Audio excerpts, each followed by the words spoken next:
what are your plans for the off season and possibly playing or just doing individual workouts?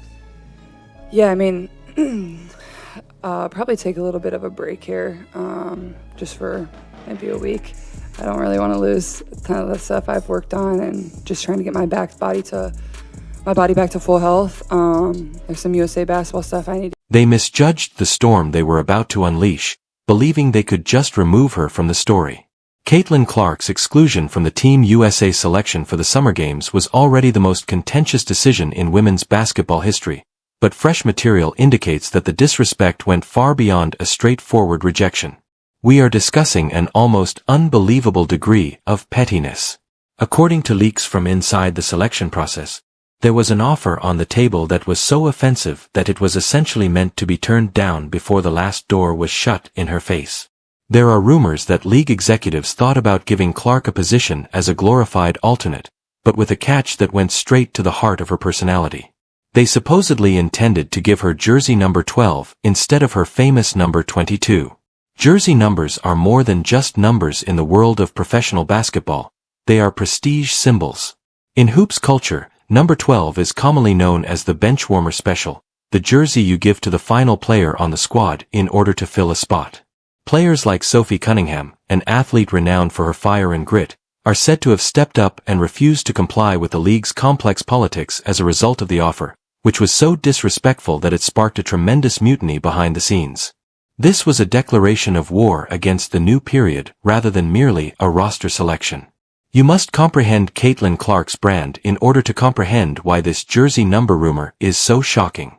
She is an economy as well as a player. Her name is connected with the number 22. It's in the record books, it's on the backs of thousands of fans, and it symbolizes the shift in women's sports. The purported suggestion by the Team USA selection committee that she wear number 12 was a deliberate attempt to damage her reputation. You are not the star here, it was implied. Being in this room at all is a blessing. This fits the gatekeeping storyline that has been prevalent throughout the entire season. The old guard, the seasoned veterans, have been quite reluctant to give up control of the kingdom. Clark would have visually submitted to the hierarchy and accepted her position as a backup to players like Diana Taurasi and Brianna Stewart if she had taken a spot wearing number 12. It would have served as a visual depiction of the reality check that Taurasi had promised her before to the start of the season. However, the committee failed to anticipate that other players in the league, those who have risen from the bottom, would recognize this as bullying disguised as etiquette. The shockwaves of this decision were rapid, but the introduction of Sophie Cunningham into this narrative changes everything. Cunningham is a Phoenix Mercury standout, a player who has never backed down from a fight. It has frequently been viewed by rival fans as the antagonist. She is outspoken, tough, and well-versed in the game. For her to purportedly take a position against the abuse of Clark suggests a huge shift in the locker room dynamic. The media frequently depicts Caitlin Clark in opposition to the WNBA, presuming that every seasoned player despises the newbie. However, Cunningham's stated dissatisfaction with the politics indicates that some players are tired of the gatekeeping. The writing on the wall is visible to them. They realize that Clark is the tide that lifts all boats.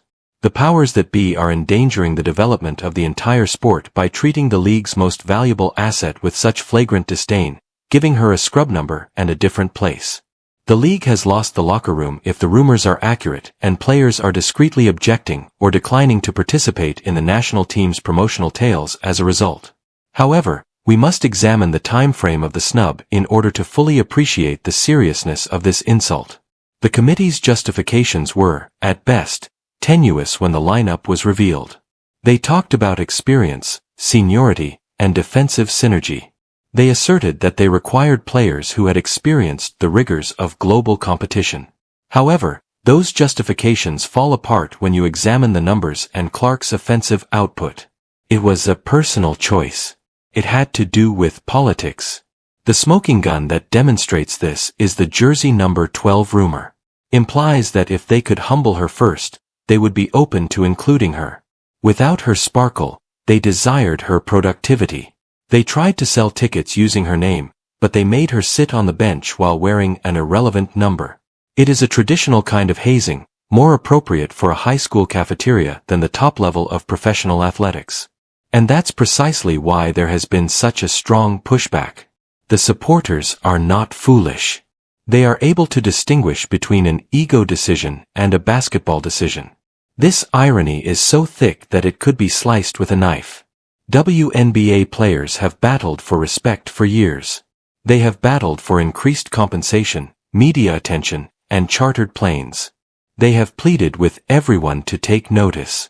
Finally, a player who has the attention of everyone on the planet shows up. Arenas are sold out by her. She sets new records for viewership. The league has never seen her move merchandise at such a high rate. What is the establishment's function? They attempt to bury her. They attempt to conceal her near the end of the bench and put her in jersey number 12. Sports economists and marketing professionals are furious about this degree of self-sabotage. The league and the networks are said to have lost millions of dollars in potential revenue as a result of Clark's absence from the Olympics. And for what purpose? To preserve the sentiments of certain veterans who fear losing their place in the spotlight? Sophie Cunningham's participation in the opposition to this choice shows that not everyone is prepared to wreck the ship in order to exact revenge on the captain. Let's examine the old guard mindset that stoked this fire in more detail. The face of this opposition has been Diana Taurasi, a great in the game. Many saw her remarks that reality is coming as a warning that the veterans would not make things easy for the rookie, and they haven't. The welcome wagon has been non-existent, from harsh fouls to criticism from the media. The Olympic roster was meant to be the pinnacle of meritocracy, a gathering place for the nation's finest. However, the committee transformed Team USA into a country club by putting seniority ahead of current effect. Instead of upheaval, they opted for comfort. They were aware that the media circus would ensue if Clark joined the team. She would be the focus of every practice, game, and press conference. It was obvious that the veterans, who had led the league in relative obscurity for 10 years, didn't want to share that platform. The jersey number insult was likely a test. Will she submit? We offer her leftovers. Will she accept them? They completely released her when she responded with silence. However, quiet is a potent weapon. And Caitlin Clark has made excellent use of it. Clark has said very little while the internet erupts in fury on her behalf. Commentators argue over the roster's fairness, and there are rumors that Sophie Cunningham won't play along. She hasn't voiced any complaints. She hasn't lost her temper. She's just returned to her job. Whether she is a rookie or not, she is shattering assist records, recording triple-doubles, and demonstrating every night that she is among the world's top players. Her detractors are enraged by her silence. They want her to lose it. In order to defend their treatment of her, they want her to act entitled. However, she draws attention to how trivial the league's actions are by taking the high road. If she had grumbled about being offered jersey number 12, they would have dubbed her a diva. By ignoring it and focused on basketball, she exposes them as the bullies. It is impossible to overestimate Sophie Cunningham's significance in this story. Although we sometimes see sports through the prism of individual conflicts, partnerships are frequently the true story. Cunningham embodies the WNBA's grinder attitude. Darling, she's not a media personality. She battles for every bit of respect she receives. Millions of admirers who share her displeasure at Clark's treatment would be validated if the reports are accurate. It demonstrates that these are not only irrational fan theories. It demonstrates that there is an awareness within the league that things have gone too far. Her failure to participate in the narrative may indicate a spiritual boycott of the hazing culture rather than a real refusal to attend games. It is an unwillingness to participate in the methodical dismantling of a generational talent. The league office receives a message from it. We're observing, and we don't like what we see. The selection committee itself must also be discussed. Who are these people, and why do they feel so at ease making choices that appear to deliberately impede the development of the sport? The group is made up of former players, coaches, and administrators, persons firmly immersed in the WNBA's past. The gatekeepers are them. For them, being on the national team is a prize for years of service and a gold watch for a successful career. They don't see it as a marketing tool or an exhibition of the top talent available today. The gap between the best. This train catastrophe was brought on by business realities and basketball purists. They believed that if they excluded Clark from the squad, everyone would simply nod and say, "Okay, she needs to wait her turn." They misinterpreted the room entirely. They were unaware that Caitlin Clark is the WNBA to the younger generation of fans. It's like throwing a concert and ordering the main act to wait in the parking lot when she leaves her house. And what about the jersey number itself? Why is number 12 so painful? Numbers are identity in the psychology of sports. Wayne Gretzky is 99, Michael Jordan is 23, and Caitlin Clark is 22. It would be an attempt to deprive her of her identity to give her any other number. However, offering a number that is specifically linked to the end of the bench is a particular kind of psychological warfare. You are interchangeable, it says. On a larger scale, it is a microaggression. It's the kind of stuff that leaves athletes with a lifelong chip on their shoulder. If this rumor is true, the committee didn't just make a roster selection, they created a monster. They provided Clark with all the inspiration she would ever need to smash every record in the book. You can guarantee that she will be setting the conditions, not them, when she does make the Olympic team in 4 years. For USA Basketball, the consequence has been a PR disaster. At every opportunity, they have had to answer inquiries regarding Clark.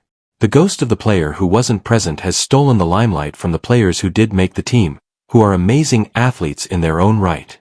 The internet erupted with remarks like, "Caitlin would have made that pass," or "Clark would have hit that shot," whenever the squad faltered or appeared lethargic. The entire tournament was shadowed by the snub. They generated a tenfold greater distraction by attempting to evade Caitlin Clark's distraction. Despite their desire to concentrate on the team, they spent the entire discussion talking about the one non-team member. It was an enormous strategic failure. Then there are the rumors of internal strife. The WNBA sorority may be disintegrating if players like Sophie Cunningham are really resisting the status quo. The league was a close-knit community, us against the world, for a very long period. But now that money is coming in and attention is surging, fissures are starting to appear. The haves and the have-nots exist. Both players who profit from the Clark boom and those who dislike it exist. Most likely, the Jersey Nobra 12 incident is only the beginning. It is a sign of jealousy, a much more serious illness. Seeing someone gain everything you've worked 10 years for in 10 minutes is difficult. It's just human nature. However, the league's role is to control those egos, not to feed them. The league didn't succeed. They allowed the prisoners to run the facility, which had disastrous effects on public relations. Let's take a moment to think about the viewpoint of the fans. Her critics refer to them as the Caitlin cult, but they are fervently devoted fans. It was like adding petrol to a fire when the Jersey insults spilt. Fans started to demand accountability on social media, cancel subscriptions, and return products. Despite Clark's supremacy, they view her as an underdog and feel protective of her. They witness a young woman being persecuted by a jealous establishment, and they are rising to her defense. The Sophie Cunningham angle is fascinating because of this. It provides the fans with an internal ally. It informs them, you aren't crazy. Even the players believe that this is flawed. It gives the rage legitimacy. It tells a story about the people. Caitlin and Sophie prun against the establishment.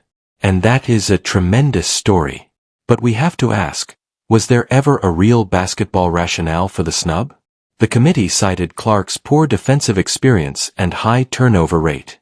Indeed, those are legitimate criticisms for a novice.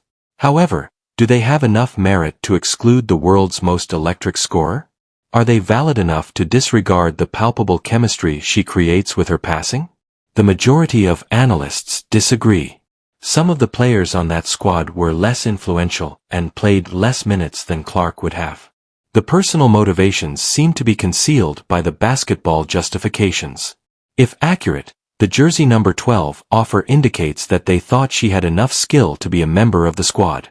Simply put, they didn't want her brand on the squad. Instead of making her the star of the show, they wanted her as a backup and a quiet participant.